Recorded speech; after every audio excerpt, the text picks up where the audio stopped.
Valbersda elektroskladi yonib ketganda o'zi 100 milliard rublga yaqin ziyon bo'ldi.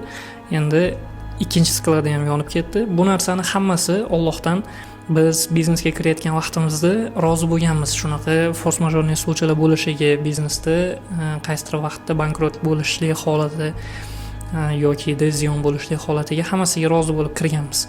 Endi bu biznes emas, boshqa bizneslarni olib qarasangiz ham, agar peshonangizda bo'lsa, har qaysi biznesda kuyishingiz mumkin.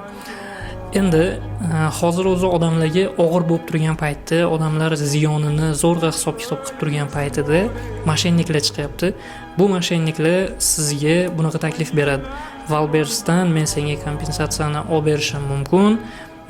50 ming rubl berasan, 30 ming rubl berasan, agar tovaringiz yonib ketgan tovaringiz hisobi 10 million, 20 million bo'ladigan bo'lsa, 100 ming berasan, 200 ming berasan, men senga Valbersdan ana shu pulingni vasiyat qildirib beraman, meni qo'limdan keladi, men yuristman deb aloqaga chiqadida, pulni tashlab bersang men ishni boshlayman deydi. Qanaqadir falshiy o'zini dokumentlarini jo'natadi, balki telefon qiladi, balki video звонок orqali gaplashadi siz bilan. Hozir искусственный intellekt orqali hamma yo'ni qilishga imkoniyati bo'lib qoldi.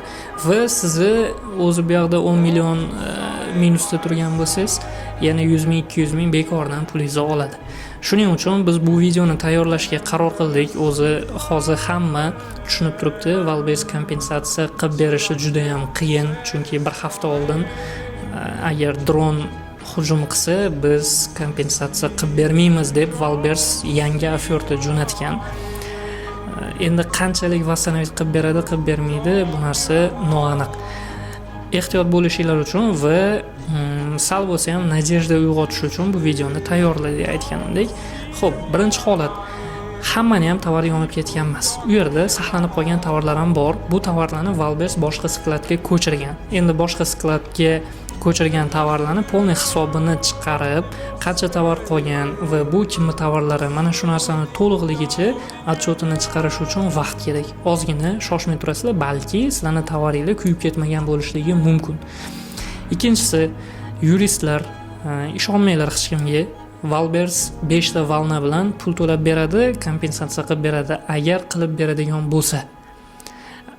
Birinchi etapda qaysidir igroklarga, katta doimiy постоянный igroklarga qaysidir summasini yoki qanchadir foizini qilib berishligi, ikkinchi etapda yana kimgadir, uchinchi etapda, to'rtinchi, beshinchi etapda.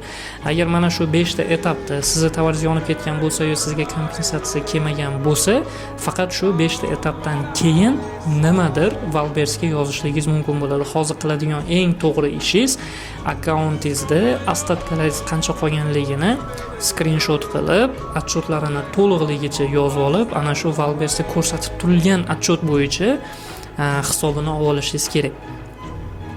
Undan keyingi masala, Valbersga hozir tovar jo'natish kerakmi, yo'qmi? Valbersga iloji bo'lsa tovar jo'natmay turingda, faqat FBS sistemada ishlab turing. FBS sistemada tovarlarni o'zingiz skladingizdan yokida boshqa fulfillmentlar orqali jo'natib ishlab turganingiz ma'qul. Savdo bo'ladi bu yog'iga, sabab baribir tovar defitsit bo'lib qoladi. Keyin juda ko'p igroklar o'yindan chiqib ketadi. Buni bu yog'iga gapimiz og'ir botmasin-u. Valbersda savdo qilishlik ancha oson bo'lib qoladi konkurensiyani hisobiga. Konkurensiya ozayib ketadi. Sabab ko'pchilik bankrot bo'ldi, ko'pchilik qo'rqib qoldi. Endi qayta yana Valbersga pul tikishligiga odamlar ikkilanib, shubhalanib qoladi. Keyingi masala, agar siz absolutno nol bo'lsangiz, hali Valbersni boshlamagan bo'lsangiz, siz birinchi navbatda albatta konsultatsiya oling. Bizda mutaxassislar bor, bizda kurslarimiz bor, xabaringiz bor. Noldan Valbersda savdo qilib foydaga chiqquningizcha yordam berib, o'rgatib, at edo hammasini to'liqligicha ham onlayn, ham offlayn o'rgatishga imkoniyatimiz bor va kurslarimiz bor. Kuratorlarimizdan, menejerlarimizdan maslahat oling. Nimalarni bilishingiz kerak, sizga to'g'ri keladimi, yo'qmi? Agar noldan Valbersda savdo qilib o'rganib boshlab natija qilaman deydigan bo'lsangiz, albatta biz sizga yordam beramiz va biz sizga o'zimizning kurslarimizni taklif qilamiz. Telegram nomerlarimizni qoldirdik. Bemalol Telegram nomerlarga aloqaga chiqing. Sizga albatta kurs masalasida ham Valbersda tovaringizni savdosini oshirish bo'yicha ham yoki ba'zilar menejerlardan qiylanadi. Menejerlar masalasida ham biz sizga yordam berishimiz mumkin. Agar Valbersda tovarif kuyib ketgan bo'lsa, Alloh sabr bersin, buyog'iga baraka bersin, o'zi o'rnini to'ldirib qo'ysin. Agar noldan boshlab Valbersda o'rganaman deydigan bo'lsangiz, albatta bizga aloqaga chiqing.